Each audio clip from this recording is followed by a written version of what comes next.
on my dash, it was flashing up, system not charging, all right, battery not charging. So I had replaced the alternator back in March, and I thought, well, maybe the alternator is default effective. So I exchanged it, got another new one, just put it on Monday, and still had the same problem, system not charging. So on yesterday, I replaced the battery, actually, and I'm still getting the same thing, system not charging. So I was in the process of trying to find if there was a fuse for the alternator, which I don't see any markings in any of the fuse boxes on this car that says alternator. So there was one under the hood, one box there, and then I discovered I had two more fuse boxes under the back seats, and neither one of those have any markings for alternator. That is correct. So in Googling this morning, it said something about a J-hook fuse. I just can't find nothing that says fuse, alternator fuse. So there is no alternator fuse, but there's a fusible link.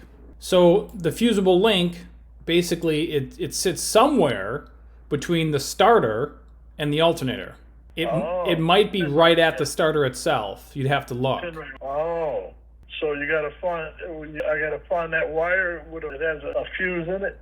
In that line? Fusible link, yes sir, that is correct. Now, before I send you on a wild goose chase looking for this fusible link, I would probably just measure battery voltage on the red wire at the back of the alternator. And it should read battery voltage all the time.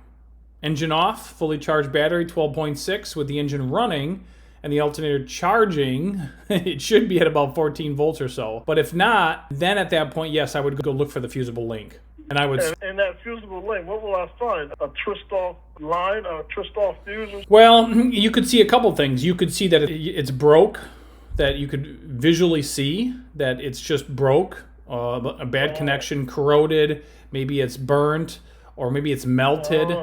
It also might look okay, but you'd have to check for battery voltage on either side of the fusible link just to make sure that there's power going in and out of the fusible link. All right, well, it sounds like something I'm going to really need to fix to the mechanics for. And then another thing you could do, too, is if you call me back and you say, hey, the fusible link is good, now what? Then at that point, somebody needs to check for codes in the computer with a compatible scan tool. The other two wires are actually connected to the engine control module that go directly back from the alternator to the engine control module. So, but if I get up under there and look around, I should see this fusible link, is what you're saying.